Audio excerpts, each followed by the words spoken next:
Hi dears, ഒരാഴ്ചയ്ക്ക് മേളിലായില്ലേ നമ്മളിപ്പോൾ വീഡിയോസൊക്കെ ആയിട്ട് കണ്ടിട്ട്. ബാക്ക്ഗ്രൗണ്ട് കാണുമ്പം കാര്യം മനസ്സിലായി കാണുമെന്ന് വിചാരിക്കുന്നേ. നമ്മൾ വീണ്ടും അപ്പായുമായിട്ട് ഹോസ്പിറ്റലിൽ അഡ്മിറ്റാണ്. അതുകൊണ്ടാണ് വീഡിയോസ് ഒന്നും പോസ്റ്റ് ചെയ്യാനായിട്ട് പറ്റാത്തത്. നമ്മളുടെ വീഡിയോസൊക്കെ സ്ഥിരമായിട്ട് കാണുന്ന ഇഷ്ടമുള്ള ഒരുപാട് ആളുകൾ എന്ത് പറ്റി ഇപ്പോൾ വീഡിയോ ഒന്നും കാണുന്നില്ലല്ലോ, നിർത്തിയോ എന്നൊക്കെ ചോദിച്ചിട്ടുണ്ടായിരുന്നു. അപ്പോൾ അതുകൊണ്ടാണ് ഇപ്പോൾ ഇങ്ങനെ ഒരു വീഡിയോ ഇടാനുള്ള കാരണമേ. ഹോസ്പിറ്റലിലെ കാര്യങ്ങൾ വീഡിയോ ഇട്ടൂടെ എന്ന് ചോദിച്ചവരും ഉണ്ട്.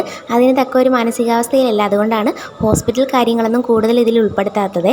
ഫുഡൊക്കെ ആണെങ്കിലും നമ്മൾ പുറത്തുനിന്നാണേ വാങ്ങിക്കുന്നത്. കാര്യം വീട്ടിൽ നിന്ന് ഉണ്ടാക്കിക്കൊണ്ട് വരുന്ന കാര്യം അത്ര പോസിബിൾ അല്ല. കാര്യം വീട്ടിലാരും ഇല്ല, അതുകൊണ്ടാണ്. പിന്നെ ഞാൻ മാത്രമല്ലേ ഹോസ്പിറ്റലിൽ, അമ്മയും അനിയനും അനിയത്തിയും ചേട്ടായി എല്ലാവരും ഉണ്ട്. മാറിയും തിരിഞ്ഞും ഓരോരുത്തരായിട്ട് ഇവിടെ നിൽക്കുവേ.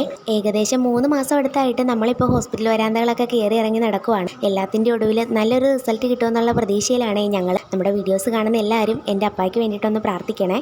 മുന്നേ എടുത്ത് വെച്ചിട്ട് പോസ്റ്റ് ചെയ്യാൻ പറ്റാതെ പോയ കുറച്ച് വീഡിയോസ് ഉണ്ട്. അതൊക്കെ ആയിരിക്കും ഇനി 2-3 ദിവസത്തേക്ക് നിങ്ങൾ കാണുന്നത്. ഞാനും ചേട്ടായും കൂടെ ഇപ്പോൾ ഒന്ന് വീട് വരെ പോവുകയാണ്. ഏകദേശം 3 ദിവസമായി മര്യാദക്കൊന്ന് ഫ്രഷ് ആയിട്ട് പോയിട്ട് നേരെ ഇങ്ങോട്ട് തന്നെ വരുവേ.